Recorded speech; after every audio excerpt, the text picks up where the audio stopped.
Lesson number 3. As you probably already know, but you will learn as you grow. Life is full of tough choices and tough times along the way. So lesson number 3 is success or good results for ethical leaders often require sacrifice and difficult challenges. Let me share something I've never shared in public before. I debated about whether to do this. Maybe it will seem corny to you, but when I was in high school, I went to high school in Gettysburg, Pennsylvania, one of our many moves. And I had very crooked teeth. I went to a dentist my sophomore year in high school, and he said, "You know you have a real problem here." And I said, "Yes, I've heard that from dentists before." He said, "Well, you're going to lose all these teeth by the time you're 40. So you know you're going to have dentures for most of your adult life." And I said, "Well, I knew it was bad. I didn't know it was that bad." And long story short, my brother Pat had a bad problem too, and he'd gone to one orthodontist when we lived in Chicago, and it hadn't worked. And my dad said he's never going to send anybody to orthodontist again. So I knew that my parents were not going to step up here. So we had a new orthodontist in Gettysburg. He had just gotten out of the military. He served the military obligation for having gone through dental school. And I went to him. I told my dad I was going to do it. And I went to him and I said, "This dentist here says I need braces. And my parents are not able to help. Will you take me on as one of your cases and give me a discount if I pay for it myself?" And he agreed. So I worked for the next 2 years. I missed a lot of fun and a lot of other activities, but I paid for those braces in 2 years. The problem was, when you get to be a sophomore in high school, I was already the height I am now, and you stop growing. The reason you have braces when you're younger is that you're growing. So the orthodontist said, "We have one big problem here. At your current age, you're going to probably have to have braces on through college. You have to wear what's called an orthodontic device, a night brace at night, and it creates all the pressure to move the teeth around." And I said, "Boy, 6 years of wearing braces, I really don't want to do that." And he said, "Well, I'm willing to try an experiment here. We'll do some surgery, because you're going to have to wear this brace 24 hours a day." And I said, "You mean like during school?" He goes, "Absolutely." And it's connected. I don't know if you still even use them anymore. It had 2 wires that went into my mouth and connected to things, and a big elastic band behind it. And when I spoke with an impediment. I slurred. I couldn't speak normally. So we reached a compromise. I would take it off for sports and for speech tournaments and the very few dates I went on. But I had to wear it in all my classes. I did that for 2 years. And I'll tell you something, in terms of character formation, I learned a lot during those 2 years. Having people stare at you, I learned what that was like. I think I got to appreciate what it's like to have a disability. And how some people treat that. Even make fun of me.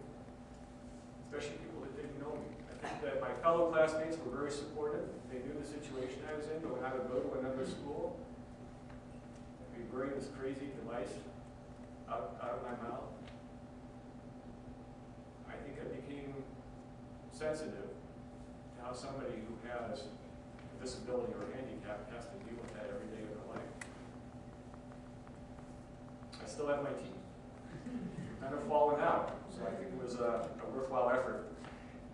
Let me tell you about disappointments. I'll try and get through this without getting emotional. I've gotten better at it. We all have disappointments in life.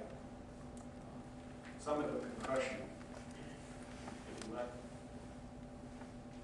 And I came close to that in the mid-90s. I met Ann Simonette from Minnesota my first day in law school. I fell in love with her not long afterwards, and 3 years later I convinced her that she was in love with me. We got married. After I got out of the Army, we moved here. Our first child was a month old, and we had a wonderful life. We had a later, I was living the legal dream at work and the family dream at home. And then in 1994, she was stricken at work, out of the blue, and diagnosed with inoperable brain cancer. Our kids were 8 and 6 years old. And they gave her 3 months to live, and we tried everything, from the Mayo Clinic to every other clinic, experimental treatment, and she lived 9 months. So she beat the odds. But I became a single parent in the mid-90s with a 9-year-old and a 7-year-old. And in her honor and her memory, I dedicated the rest of my life to being the parent that she would have been to those kids. And it meant giving up a lot of goals. And it meant changing life in a major way.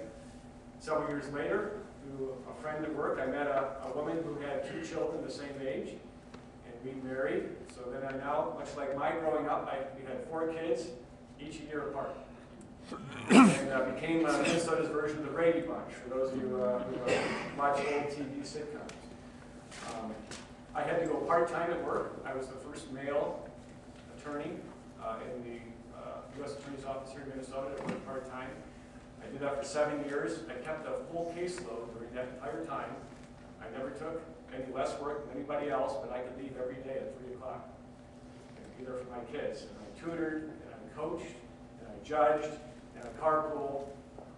And I tell you, those sacrifices I made were nothing compared to the contribution that I hope I've left our community by raising these 2 children the right way. And I would make those sacrifices again without hesitation. So I learned with Ann's experience that life truly is short. At your age, high school, you kind of feel you're almost invulnerable and immune. Life doesn't go on forever.